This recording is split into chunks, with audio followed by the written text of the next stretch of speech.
Gjetur panel, faleminderit që Jakupi qeni këtu, por gjithashtu edhe për shikuesit që përnashtojnë të japim një lajm të fundit.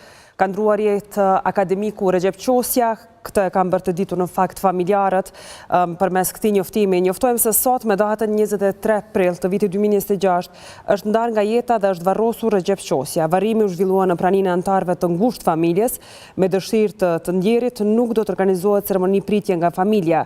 Familja nuk do të marrë pjesë në organizime institucionale. Lusim që privatësia jonë të respektohet dhe të na mundsohet të mbajmë zi në qetësi, thuhet në njoftimin e familjes, ngushëllime familjes. Ngushëllime.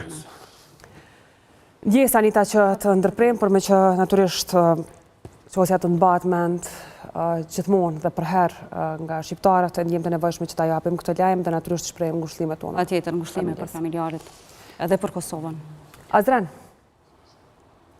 Tash lajmi për Qosën ta krijon më në ndjesinë e dëshirë me fol. Unë si lexues si ti shpreh ngushëllimi fillimisht për këtë familjen edhe kombin shqiptar. Ka vdek njëri kryesori i kulturës edhe i artit shqiptarëve. Dhe ka padyshim është humbje e madhe. Tash pyetja s'e di cila ke për politikë. Në fakt jo, do të natyrisht pavarësisht ndarjeve të tilla që do të lënë gjurmë të pashlyeshme për historinë tonë, jeta vazhdon, për fat të keq dhe me që kishim paracaktuar një temë, natyrisht do vazhdojmë të flasim për vepra e tij kam jetuar, kam një shërbyer kulturës tonë, sa të jemi si kom, si rrat, si kulturë. Mirë, në fakt kanë mbetur vetëm 5 ditë Azren deri në zgjedhjen e presidentit dhe duket qartë që nuk do të kemi president, do të shkojmë në zgjedhje.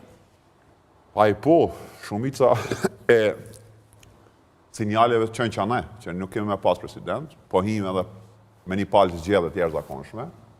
Tash, unë e pash një lajm që mboni përshtypje para se me një emision, që kuvendi kishte caktuar seancë, nuk e di në cilin portal e pash, një ditë para se me përfundua afati kushtetues për presidentin. Pra të hënën kemi një seancë. Që shu e pash një lajmin, nëse është i vërtet, besoj që po s'kan arsye me gënyje, edhe unë e di pse ajo.